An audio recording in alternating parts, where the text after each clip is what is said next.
Quando a gente fala dos problemas do amor na atualidade, na geração atual, a gente pode pensar de primeiro que é a falta de comprometimento ou a falta de fidelidade. E eu quero dizer que talvez seja, mas tem outros motivos que talvez não sejam tão óbvios assim, que levam esse amor a ser superficial, que faltam fidelidade, faltam comprometimento e levam ao cenário atual que a gente conhece. A principal questão que eu quero tratar aqui é que muitas vezes a gente veja o amor romântico, conhecido como Eros, como se fosse a panaceia para todos os problemas da humanidade, todos os seus anseios. Então a gente deposita toda a nossa esperança nesse tipo específico de afeto, que a gente vai resolver todas as nossas inseguranças, todas as nossas carências emocionais e vamos assim também encontrar um sentido para a nossa vida nesse amor romântico platônico. No entanto, essa concentração exclusiva e excessiva no Eros, no amor romântico, da sensualidade, do arrebatamento, da intensidade, se a gente faz isso, a gente provavelmente vai colher sofrimento e frustração. Porque quando a gente se convence que é através do amor romântico, o amor através de outra pessoa, com essa intensidade, exclusividade, que a gente vai resolver o nosso vazio existencial, esse problema que a gente tem dentro de nós, que não foi resolvido ainda, quando há o término, acabou a relação, a gente é afastado dela por algum motivo, se torna muito devastador, se torna um problema muito grande, a gente tem uma sensação de desamor no universo, onde a gente não vai ser amado mais e não vamos conseguir amar mais. Contudo, como se observa em reflexões filosóficas, discussões contemporâneas, o problema não é só idealizar o amor, achar a perfeição em outra pessoa, mas sim achar que é através desse relacionamento que a gente vai resolver as nossas carências, que a gente vai resolver os nossos dilemas existenciais. Assim, nos prendemos àquela pessoa achando que ela é única, achando que ela é perfeita, que é a fonte da solução de todos os nossos problemas, desse vazio existencial que a gente tem. E isso é um relacionamento tóxico tanto com a pessoa quanto com nós mesmos, devido à idealização que a gente tem na solução dos problemas através desse amor, através do amor Eros. Outro problema que a idealização do amor pode causar é um ciclo de idealização, desilusão e abandono. Pois a gente idealiza uma pessoa perfeita que vai resolver todos os nossos problemas e no primeiro sinal de incompatibilidade, de algo que foge do que idealizamos, a gente abandona aquela pessoa. A gente pensa, não é aqui que eu vou encontrar a minha felicidade, não é aqui que eu vou encontrar todas as soluções para os meus problemas.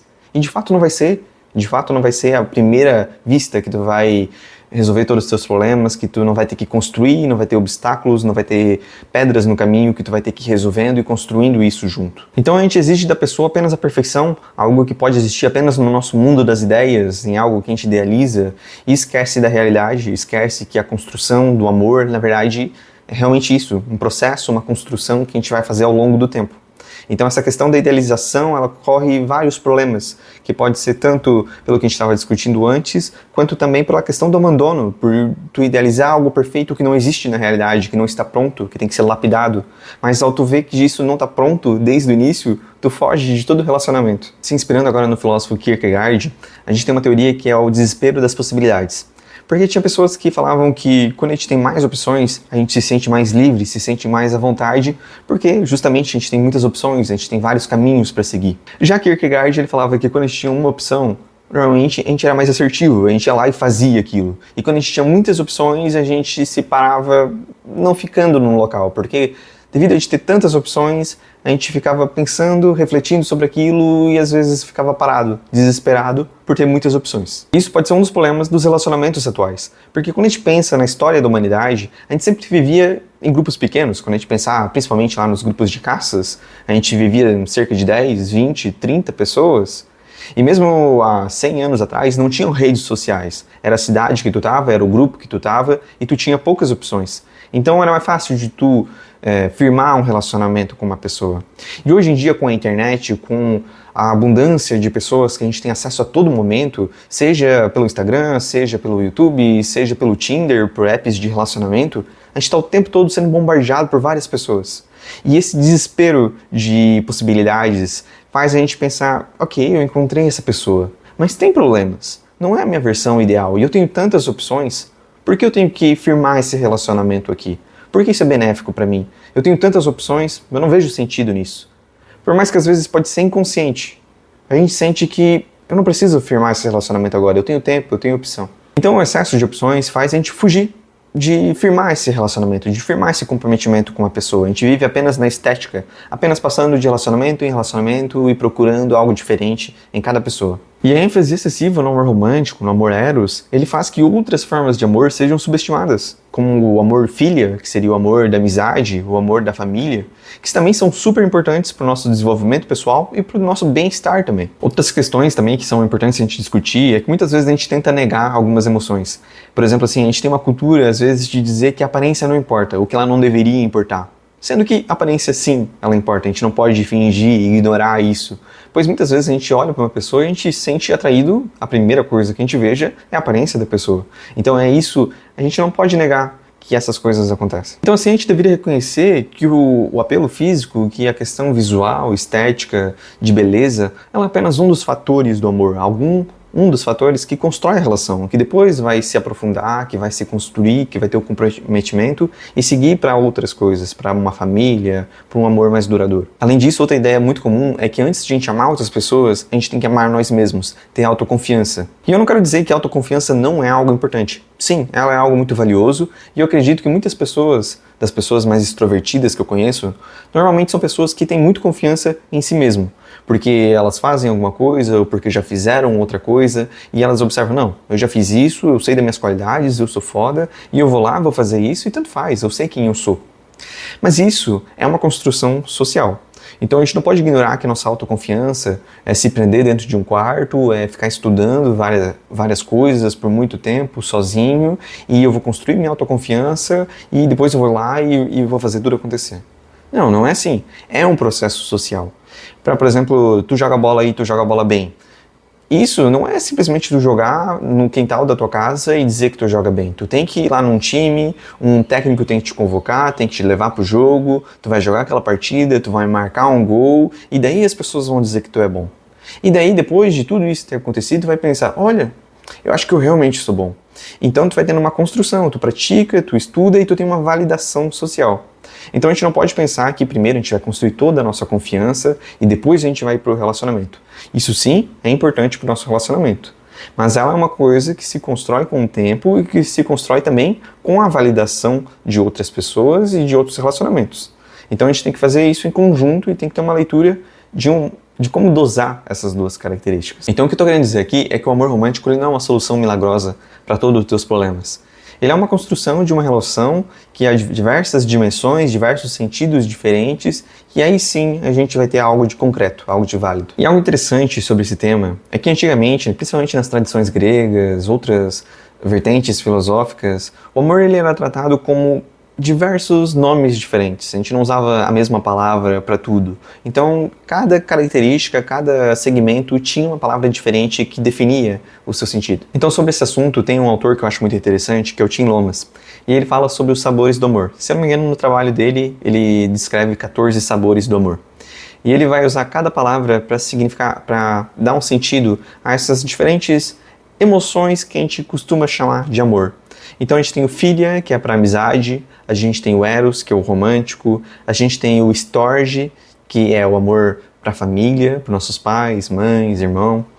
A gente também tem o amor da ágape, que seria o amor de algo maior, de uma causa maior, que faz a gente se mover por causa disso. Compreender esses diferentes sentidos do amor faz a gente ter uma visão mais ampla sobre isso e sobre como a gente pode ter um relacionamento melhor com nós mesmos, com o mundo e como a gente pode descobrir que a gente é amado e está amando outras pessoas, não necessariamente através do eros, do romântico.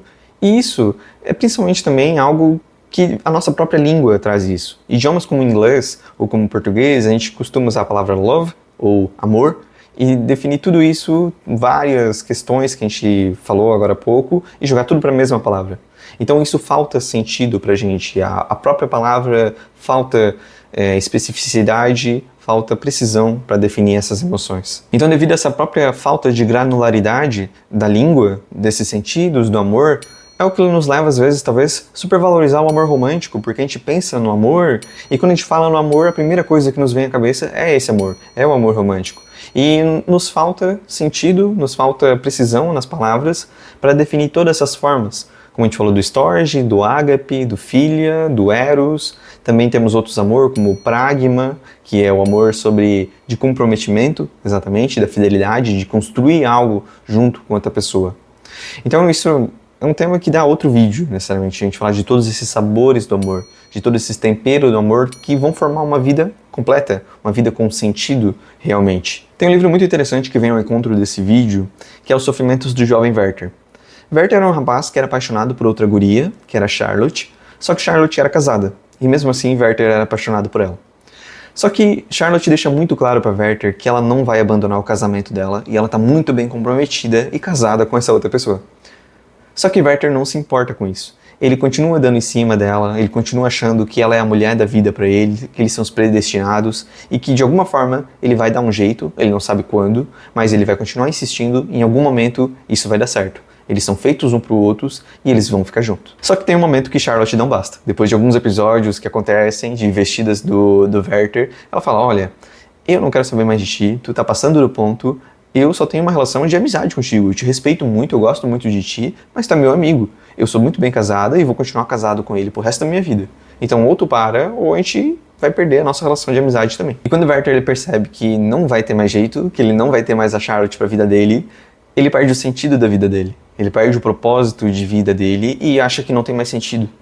E se ele perde o propósito da vida dele, se ele tem a sentença que isso nunca vai acontecer, então ele perde também o sentido da vida dele.